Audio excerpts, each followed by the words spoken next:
Good day, my name is Carla van Deventer and I'm going to discuss small group problem-based learning in this video.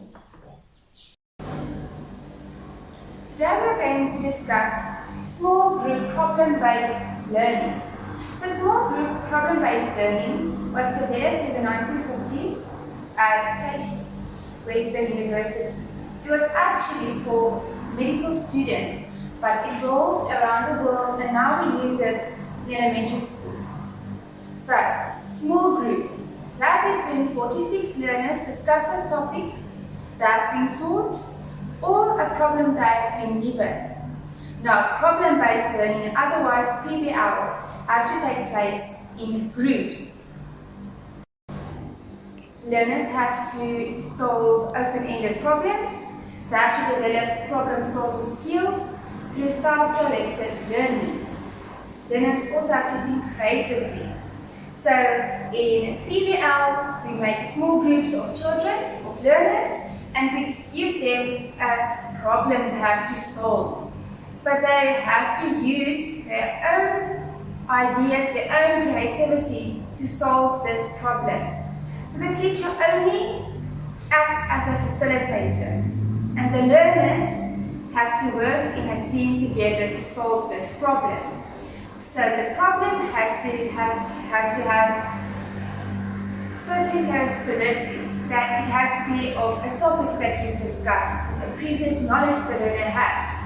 It can't just be any problem and just throw it to them. No, they have to have knowledge about the problem first.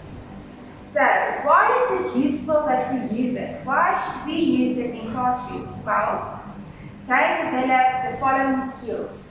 They develop communication skills, creativity skills, they develop critical thinking skills, lifelong learning skills, and they develop self-inspection skills. And this is all important for when they grow up and they have to enter the real world. Now, to see how we can give them a problem or what needs to be in the problem. The problem, will the problem encourage students to have a deeper understanding of the problem? Will they think deeper about the problem? Or will they just do it? Will they actually be motivated to think about the problem more, to find a different way? Is the topic or is the problem connected to previous knowledge, to a previous topic? And is the problem complex enough so all the learners in the group will understand it? That is very important. Each learner has to be able to solve this problem and to be useful in this teamwork activity. Okay, and then there's three methods we can use. We can use case studies, role plays, and simulation. So that's the methods we can use to encourage PBL. So on this slide we can see it's not about telling the learner what to think, how to act, but it's showing the learner a way to get the problem solved. Just not giving and giving, we are showing how to solve the problem and what the learner will do. And the learner is part of the thinking process, part of the problem solving process. Okay, so now for the teacher's task, you all will get a puzzle template and then we have to fill it in. So this is what it should look like. Small group problem-based learning. Now we are going to discuss this using our puzzle. First we're going to discuss small group. It has 4 to 6 learners. Learners discuss the topic that has been taught and learners reflect on the work. Problem-based learning takes place in a group. Teacher gives a problem which a group have to solve, develop problem-solving skills, and teachers then do self-directed learning. So they know how to direct their own learning. Okay, why is it useful?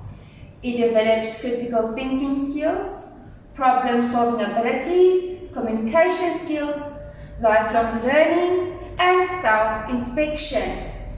Now we move on how to get a problem the learners will be able to solve. What should you ask yourself?